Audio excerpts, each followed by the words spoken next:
suñu ndajam tey ñoo ngi ko sukkandiku woon ci soble bi ñuy bayee ci réew mi di xamal sénégalais yëpp ak le président de la république du Sénégal ministre du commerce ak ki nga xamante ne tey mooy ARM nga xam mooy suñu lantinoor tey ñu leen di yëgal ni soble local bi nu war a jëfandikoo ñor na demoon nañ def benn tournée ci semaine bi passé ñun ñu àndoon ci IPOS di interprofession oignon ak waa Nafoore ak ARM pour saytu tool yi nga xamante ne tey jii nii ci yan jamono lañ war a ñor ak quantité bi ñu bay ci soble bi lan la commerçant yi war a def pour jëndi ko mais producteurs yi ñu fa fekk tamit yan jafe-jafe la ñuy jànkoonteel ban man leen a protéger ba du ñu indi soble importé bi. justement jafe-jafe yi lan la. jafe-jafe yi nii dund bari na tey jii nii boo xoolee ku ci nekk yaay def say propre moyen pour nga bay sa tool mais tamit dañoo nekk ci njàqare ñoom njàqare bi tamit mooy soble bi ñuy dégg ni soble importé la te mu nekk ci port bi te am ñeneen ñoo xam seen tey seen xeex mooy na dugg te loolu di nekk loo xam seen luy yàq la loo xam seen ni luy nasaxal koom-koom réew mi la parce que bu xasee dugg soble bi ñi nga xam seen moom lañ bay dootuñu ko mën a jaay su boobaa dafay am jafe-jafe ci ñu jaay ko ndax buñ nee soble local war na ñor le 10 entre le 15 février bi war nañ ko génne parce que ñor waxatuñ ko sax mais commencé récolter ndax li ñu bëgg mooy qualité bu baax moo tax ñuy xaar sax pour mu am 10 jours la 15 jours mais soble bi ñor na loolu nag bu ñu ko defee pare ñu àgg ci jamono yooyu ñu ne am nañ benn 2000 tonnes bu nekk ci port bi bu ñuy wax ndax koy dugal wala duñ ko dugal dañuy joxe alerte wax ministre du commerce mais le président de la république yëg ko xam ne bu boobaa kuréel gi nga xam seen moom la tabboon samp ko parce que ñëpp kuréel gi nga xam seen tey moo fi taxaw du wax joo xam dañu toog rek wax leen ko président moom moo ko bëgg pour mu représenter baykat ak jëndkat ak ki nga xam seen moom moo koy jëfandikoo ndax moom mu ciy sukkandiku tamit parce que am na information muy gën di mën a am information yi muy war a def loolu nag bi ñu defee suñu saytu ñun ñoo ngi yëgal ñëpp ci ni soble bi ñor na mais ñeneen ñu nga xam seen dañoo jël seen responsabilité pour génn leneen su boobaa ñun suñu yoon nekkatu ci parce que li ñu war mooy def nañ ko donte dina métti ci ñoom mais tamit financement yi ñu defoon tamit dañu koy perte te su boobaa dootuñu mën a jam benn baaraam producteurs yi wala commerçant yi. est-ce que 2000 tonnes yooyu kii bi ministère confirmé na leen ko. non pas ministère xam nga ñun duñu xaar ministère duñu joxe information parce que ñun ay commerçant lañ ay importateur lañ ñun boo demee importé nañ indi parce que boo xoolee Sénégal léegi li tax ñuy wax sax bu ñuy wax baat bi dañuy moo tax ñuy boole ñëpp parce que kii bay mooy jënd kii jënd moom mooy jaay kon kooku benn nit lañ bu bokk benn néegu ndey bu xëyee ku ne yeewu jaar nii mais ñoo bokk fenn fu ñuy nampé kon tey jii ñun loolu du ñu xaar information bi ñu koy jox parce que xam nañ ko ñii importé ci ñun la ñuy sukkandiku pour jaay nu ko ñun ñi importé ci dañuy ñëw pour jaay ko mais nag li ne ci port bi ëpp na sax 2000 tonnes parce que am na ñun programme pour yóbbu ko ci yeneen pays mais suñu bàyyee mu dugg ñooñu dañuy obligé pour dugal ko ci réew mi su boobaa nag day indi jafe-jafe parce que su boobaa mooy tax suñu doomu réew mooy ndaw ñu mel ni man takk seen digg jël liñ moomoon dugg ci ndox mi dina dem yeneen réew te su boobaa day nasaxal koom-koom bi. jumtukaay yu bees yi ñu wax ne nguur gi dugal na fi pour jàppale leen est-ce que am ngeen ci ay xibaar. waaw non jumtukaay yi secteur privé la sax bi ñu ko mën a waxee mooy mais nag tolloo nag bëgg-bëggam mooy ay machines yu ñu war a installé ci point de vente yi nga xam seen collecte yi nga xam seen am nañ ko lu mel ni Podor lu mel ni Potou lu mel ni ceeb ndax tey boo xoolee tey jii même maire ceeb ma ngi fi maire Léona ma ngi fi kii mooy premier adjoint au maire bu Podor kon jàpp naa ni tey Sénégal ma ngi fi mais nag IPOS tam teew fi tey ñu dem ba loolu ñu war ko defar mais nag pour lépp pour dalal xelu consommateurs yi ndax ñun dañu bëgg a jëmaat ci beneen côté boo xam seen bukk ak bi ñu jóge woon parce que chaque jour dañu bëgg yëkkati benn tànk teg ci kanam bëgguñu arrière mooy ñu fexe ba tey soble boobu ñu daan lekk ñu mën ko valoriser en même temps pour setal ko ba consommateur bu ci jotee dana mën a consommer ci xel mu dal te su boobaa tamit nguur gi li ñu bëgg mooy importation waratul dugg Sénégal bëggatuñ ko mënutuñ tëb def ko mais nag boo gisee li amoon ci ginnaaw tey dañ daan dem presque 9 mois lañ daan consommer importation bi mais léegi presque ren doo xoolee 4 mois 5 lay doon te dañu bëgg nag déwén suñ mënul dem ba mu dem 100% mais au moins 99% yëpp ñu mën ko jël ci local bi. yenn say gars yi bu ñu tere importation bi yéen tamit da ngeen di yëkkati seen prix yi loolu c'est un constat. non xam nga prix bi ne ci biir dëkk bi bagage bi fi ñu joree dem ba egg fenn ñu yëkkati prix yi li nguur gi def daaw sañu ko def ci importation bi daaw dañu dem ba commerçant yi jënd ak 450 425 moom mu génn benn arrêté ni 360 la ñu war a jaayee xam nga loolu tey boo ko defee ki importé. day indi ay jafe-jafe entre moom ak fournisseur bi nekk bitim réew su boobaa tamit nguur day ñëw interpellé parce que lan moo tax moom moo ko réglé problème bi mais tey bi mu amee li métti ci commerçant yi la dal mais ba tey dégguñ ci kàddoom ñuy lancé nag un appel ci madame la ministre bi nga xam se moom moo fi nekk pour di ko xamal ni ko commerçant yi la représenté mais producteur la représenté ak consommateur yi donte Sénégal yëpp mais nag foofu la gën a bàyyi xel ci li nga xam ne tey moom la ñu jëfandikoo xam nga nit ki li ma am man du ma état moo ma ko jox mais samay propre moyen laa def commencé ci ay bagages yu ndaw ba egg fi kooku créer benn entreprise soo ko daaneeloo kooku mais sa réew nga lor kon nañu fexe ba li nga xamante ne tey moom mooy ñore suñu dëkk ñu mën koo sécuriser en même temps mën a fexe ba mu egg ci nit ñi mais ñu jëfandikoo ko ci anam bi war. lii tax ñu waral daje bi tey bureau bi yëpp dañu daje tey fii si Kees bureau bi nekk boo ko déggee mooy béykat yeeg commerçant yi ñoo daje fii tey si Kees fas yéene waxtaan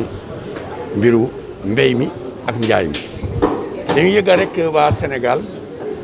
ak waa réew mi yëpp yëgalee ne soble mbéy mi ñor na ñu bañ rek li doon am at yi passé bañ a am ndax dañu dégg am na soble yu nekk ci biir port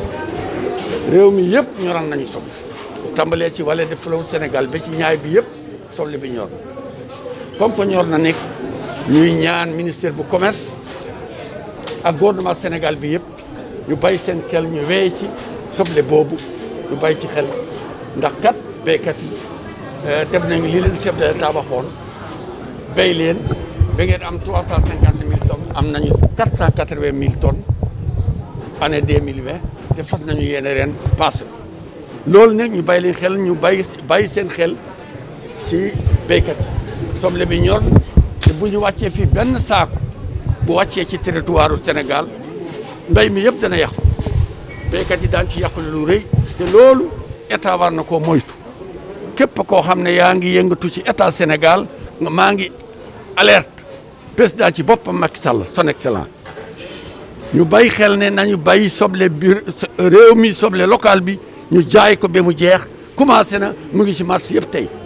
lu tàmbalee ci Matam ci Bakel ba nga àgg fii ci Sangalkam soble yëpp ñor na loolu nag ñu bàyyi ci xel bu baax alerte bii rek laay wax bëgguma wax lu bari. kër yi ñu ngi jigéen ñi nee na soble bi dafa cher ñu koy jëndee détail la. te soble bu seeree rek soble importe bi la ndax soble boobu fi ñu koy jaay seer na ay $13 ak i $12 ak i $14 nun agguñu foofu soble bi fii fayuñu douane fayuñu transport bu seer ku ñëw ñu jaay la prix bu yemb li ko état arrêté woon daaw mooy 300 francs le kilo passé bu ñu foofu te loolu la ñu fas yéene jaay ba jeexal loolu moom yal nañu dañu ñaan yàlla am ko ñaare sax duñu am sax genn wàllu ci bu ñu demee ba ci diggu campagne dafa jàng mbas mi ñu wax amul benn jeexital si. waaw mbas mi nekk la ñu tiit nañu ko lool ba àgga ci lool ndax daaw def ñu laaloon nu yàqu ci yàqu bu méttee alalu béykat yëpp yàqu lu ñu financé woon ci mbéy mi yëpp génne wuñu genn wàllu ndax dañu arrêté marché yi kenn mënatul jaay kenn mënatul jënd commerçant yi bu ñu jëndee benn camion bi dana am juróomi fan ci yoon wi genn wàll bi yëpp népp marché yi itam du ñu liggéey marché yi itam bu ñu naree jaay ba midi wala 11 ñu wàcc leen kenn dootul jaay loolu nag mu définir ci tool yëpp mu yàqal béykat yi kon couvre-feu bi bu ngeen sañoon xanaa président lu ngeen koy dénk couvre-feu bi 9 heures arrangé na la. waaw nun daal nañ yem foofu rek ñu bañ ko passé nañ yem rek ci 9 heures boobu dégg nga maam ñu bay ci 5 heures du matin bi te ñu bañ a yokk leneen. Je suis le deuxième vice-président de l'interprofession oignon du Sénégal, mais je suis le président du Collège national des producteurs d'oignons du Sénégal. Voilà, qu'est-ce qui est ressorti de la rencontre de Thiès? Bon, beaucoup de choses. La première chose, c'est que nous avons constaté tous que l'oignon local est maintenant sur le marché. Et il était de notre droit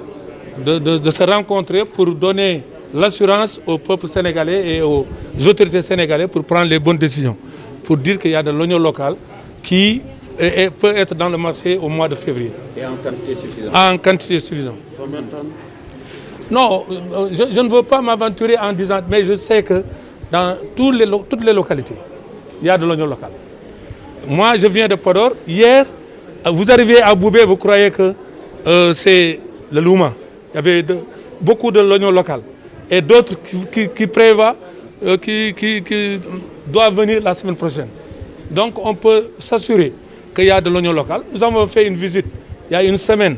avec l'ARM, avec USAID Naforé, la SAED et tous les autres services, nous avons constaté de visu qu'il y a de l'oignon local qui est vraiment en maturité et des quantités suffisantes. Qu'est-ce que vous attendez de l'État en termes d'accompagnement? Nous voulons attirer l'attention du ministre de la Commerce, le ministre du Commerce, autant pour moi, pour dire que de faire attention, de ne plus sortir les rumeurs qu'on a entendues. Les rumeurs qu'on a entendues, qu'il y a 2000 tonnes qui se trouvent au niveau du port et qu'ils veulent faire sortir. Et s'ils le font, ils vont faire de mauvaises choses. Et ça ne va pas plaire l'ensemble des commerçants et des producteurs. Parce que si on dit poste, ce n'est pas des producteurs, c'est l'ensemble des commerçants et des producteurs. Est-ce que vous avez atteint les prévisions escomptées? Non, on nous a... de production, les 380 000 tonnes. Nous avons fait depuis l'année dernière plus de 400 et quelques mille tonnes, comme l'a dit M. Djamjodi tout de suite. Nous avons fait, parce que nous, l'année passée, nous avons fait 400 et quelques mille. Mais avec l'impact du Covid-19, on n'a rien reçu. Nous sommes le secteur qui n'a rien reçu. Et nous n'avons même pas parlé. On n'a rien reçu concernant cet impact qui nous a impacté. Comment vous avez été impacté? Vous n'avez pas pu tout Non, tu sais que notre production est venue au mois de mars. Et l'épidémie est venue au mois de mars. Lorsque on a confiné tous les gens, on nous a confinés. La production ne pouvait plus venir à Dakar, ni à Touba, ni à Kaolack. Le problème de transport. Et nous avons stocké la production sur place. Les producteurs sont venus tardivement. En ce moment, il faisait tellement chaud aussi au niveau de la vallée du fleuve. Tu sais que dans tout le Sénégal, on a perdu beaucoup. Mais comme nous sommes des patriotes, et ce fléau est quelque chose qui est mondial, on ne va pas nous déchirer. On sait que c'est Dieu qui nous a alloué ça. Vous avez perdu les 35% de la production? Ou plus même. Okay. La production actuelle est-elle suffisante pour couvrir la demande? Je crois que la production est tellement suffisante et nous souffrons tous parce qu'on sait qu'on fait partie des consommateurs. Et nous achetons, la mois passé, le kilo de l'oignon à 500, 600 francs même des localités. Mais on veut que d'ici 20 jours, que tous les foyers peuvent acheter de l'oignon à moins de 300 francs, comme l'a dit le président. Parce que nous sommes des Sénégalais. C'est ce qu'on veut. Et ces oignons qu'on achète à 600 francs, ça vient de l'Hollande ou au Maroc. Ce n'est pas des Sénégalais qui l'ont cultivé. Donc, le Sénégal doit être des patriotes. Et compte tenu aussi du Covid-19, il doit avoir le patriotisme tous d'acheter ces oignons locaux.